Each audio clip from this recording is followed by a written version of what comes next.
I suppose we're kind of stumbling towards the idea of control and democratic control, which perhaps brings in two things. One is kind of the influence that law has over politics now.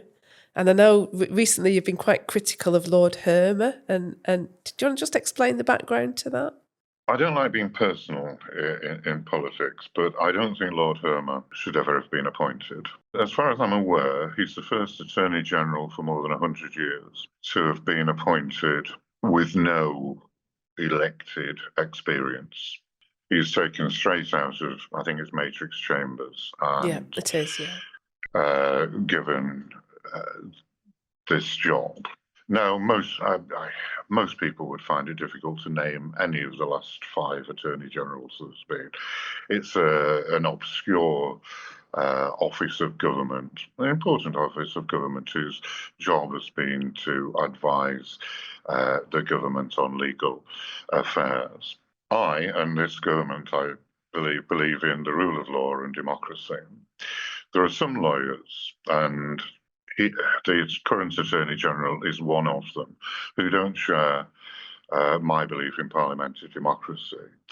He has stated on a number of occasions he's working towards an international framework of liberal policies and framed in international agreements which will override parliamentary democracy. And he has been arrogant enough to say that these international treaties are more important than parliamentary democracy.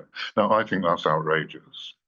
It is an attack on parliamentary democracy, and a Labour minister should not be saying those things. Most MPs, well, I think all MPs get into politics because they want to change things. That means changing the law.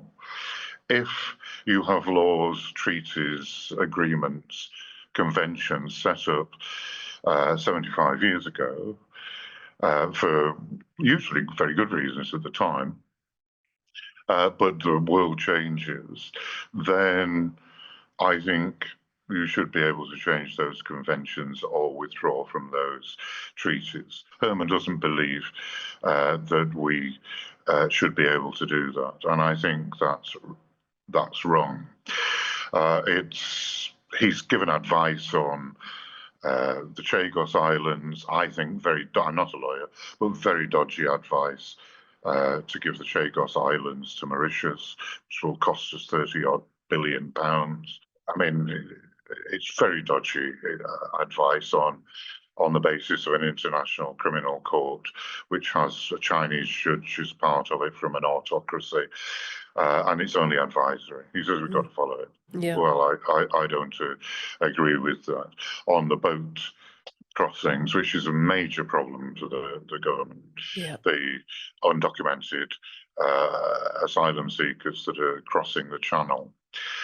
He said that we can't withdraw from the international agreements which allow them to apply for asylum and gives a basis for the judgments, the over-liberal judgments, in my view, that the tribunals make. Well, I think we should withdraw. We have a problem now, not in 1951, and I think we should change it. If you can't change these things, then you don't have a democracy. It is SDP policy, Graham, just to point it out. Right. I will not be joining the SDP. That's okay. This wasn't a sales call.